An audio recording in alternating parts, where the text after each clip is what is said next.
Hey there, welcome. Thanks again for joining me for another video. Today I'm going to be focusing on trills, which may not seem at first to be that sort of exotic of a topic.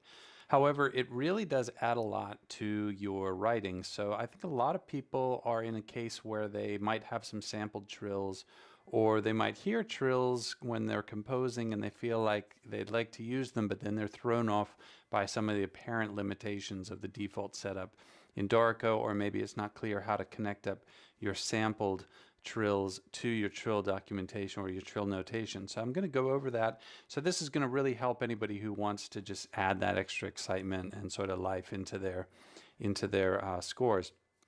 Definitely using sampled trills will give you a much more realistic sound, and using trills in general can really elevate your pieces because it's just one of those things that we hear all the time in a lot of different styles of music. It can convey tension, it can convey excitement, but whatever it's conveying, it's just a really crucial part of what the orchestra can do. Certain instruments, especially the winds, can do this.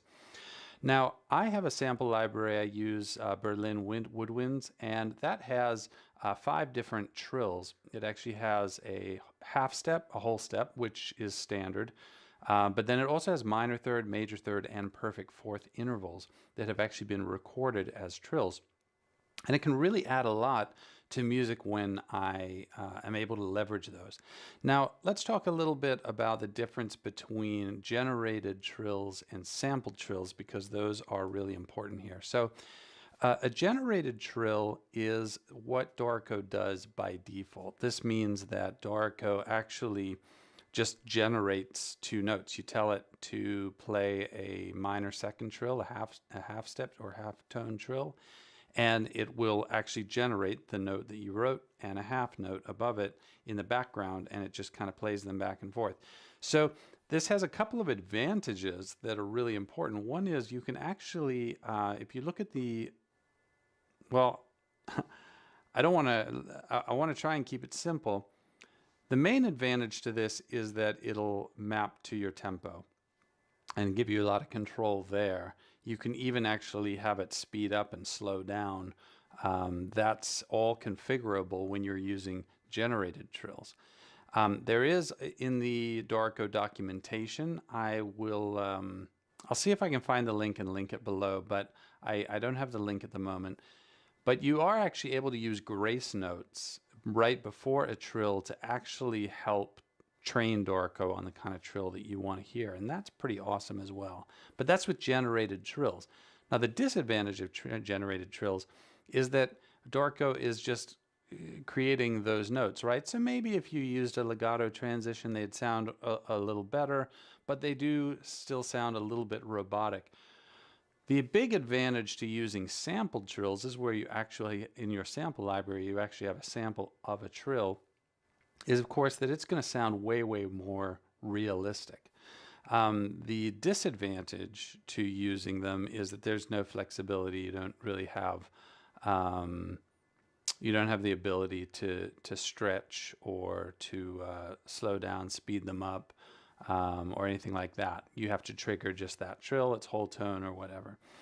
Now my library, Berlin Woodwinds, I'm not going to demonstrate this today, but it does have a measured trill. So there are libraries that are capable of playing trills that are based on your tempo.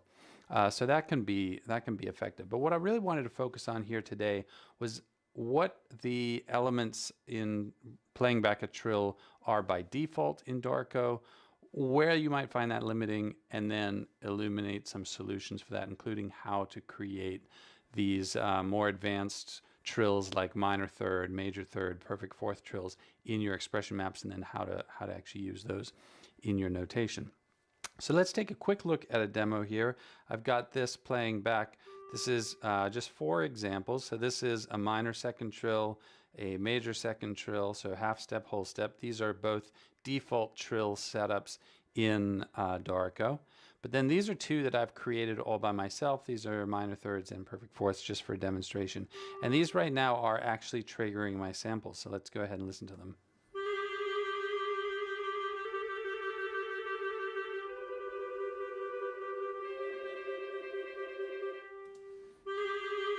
Okay, so those are actually triggering samples. With the half step and whole step, those are built into Dorico by default, so you'll pretty much get those right out of the box.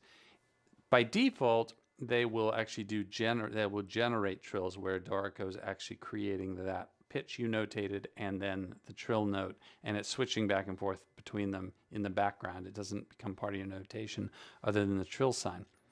But if you put something in your expression map to respond to half step and whole step trills, and you direct them to a sample, then it'll play sampled. So basically, if it doesn't see anything in your expression map, it'll generate them for half step and whole step. If it does see something in your expression map, then it'll go to that sample. So that's how you do that. But what if you have, like I do in Berlin Winds, minor third, major third, and perfect fourth intervals? You have other intervals that you can trill.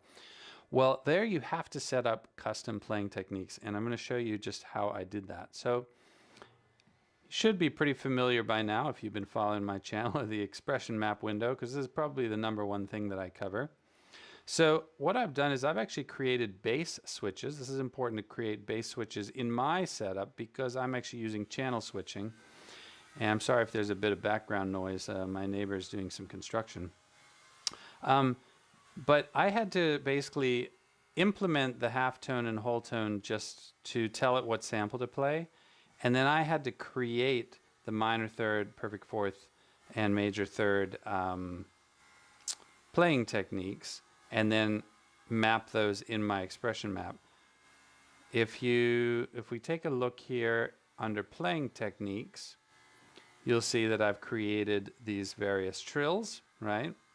And I was even able to edit the graphic. I added some text here. You can go to the text tab and you can type stuff in, and then you can click add text and it adds the text. So that's helpful so that when I'm looking at my score, I know that this one's a minor third and that one's a perfect fourth, and so on and so forth. I will make a mention that using trills beyond half step and whole steps are not always that common. So, you know, I don't find myself doing this a lot, but where I find the trills really help is in terms of just injecting a little more life, a little more personality into my music, especially when you have multiple notes holding out the same pitch. Maybe something in harmony, but you just want to add a little spark, a little color to it.